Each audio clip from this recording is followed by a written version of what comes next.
Hey guys, welcome back to the channel. I hope you're enjoying your holiday weekend.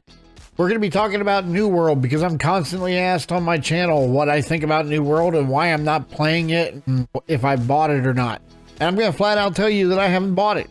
I haven't been interested in buying it, and the reason why I haven't is because every one of these MMOs is almost exactly the same. If you look at Rift and how it turned out, and you obviously know about EverQuest and World of Warcraft, it all became basically the same pile of MMOs over the years, and I didn't see anything through this game that just excited me. It was more crafting, collecting, and escort quests and so forth. It was just more of the same shit, different day. And then it got worse. So you have the game that came out and it had like peak 900,000 players, and then it started to drop off, and the game right now is hemorrhaging. It's hemorrhaging real bad, and the reason why it's hemorrhaging is because the game is fundamentally broken. I currently don't suggest anybody plays the game. The drop rates don't work properly. Certain drop rates or components are very rare in lower brackets, but abundant in higher brackets, so it breaks the crafting economy. Higher level expeditions require bind on pickup items that require crafting that may not be available, which leads to broken economies again. PvE is essentially broken due to the economy breaks and taxation. The lack of gold allows companies to gatekeep in-game content.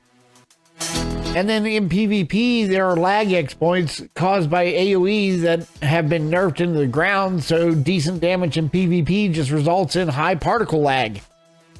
These are just some of the major issues that the game is facing, and it's something that I saw happening when it was in development.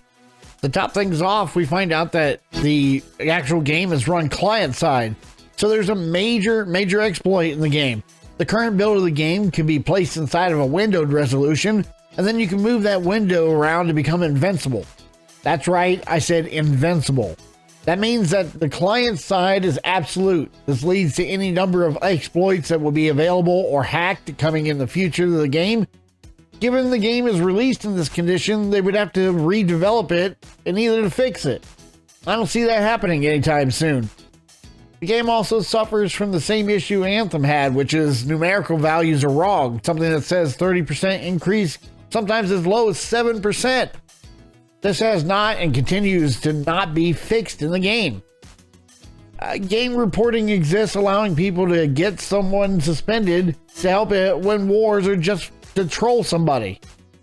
So I with all these problems, I'm wondering why people are doing guides and covering the game. Like, do they not understand the basics of the mechanics? If you look through any kind of search on YouTube, you'll see that there are any number of ones that are saying best DPS guide or best farming guide. How can you have these notions of something working for you if the calculations are wrong? Sure, they might be working for you, but they would be working better if the calculations were correct. So who's to know if the builds are good now? These fundamental things that are broken about the game leaves a sour taste in my mouth that makes me wonder why anybody would play it, knowing that you can't reach in-game content because it's blocked or gatekept by either a company or some kind of fucking mechanic that doesn't work right. I saw this coming because of the way they were pushing the game back, and they were hounding the developers to get it done, and they should have released it with some transparency saying that it was going to be continued to be worked on as it went, but it was fundamentally broken when they released it. That's the exact same thing we had from Anthem, where the calculations are so off that you couldn't even complete in-game content. Same thing is happening here. So I will not be giving this game my $40. I won't be playing it because most of my people that are on my channel don't want to see it, but they wondered why I wasn't interested in it because they knew I was a WoW player and a Lineage 2 player and EverQuest, especially heavy on in my earlier gaming days. I hope Amazon has a major patch that's coming so that players who love this game will be able to see the in-game content here soon. Until then, I think the game just should never have been released. Why release it in this state?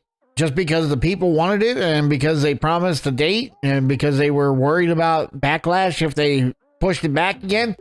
I don't know how many times we have to tell people as consumers that we would have you push it back 100 times and release an actual product that works. We would be okay with it. Will we be upset that it got pushed back? Sure, we'll get over it. I hope you guys enjoyed the video today. Make sure you hit that subscription button and hit a like on the video or a dislike, which one you prefer. They both work either way. And I love you guys. Enjoy your holiday weekend. Peace.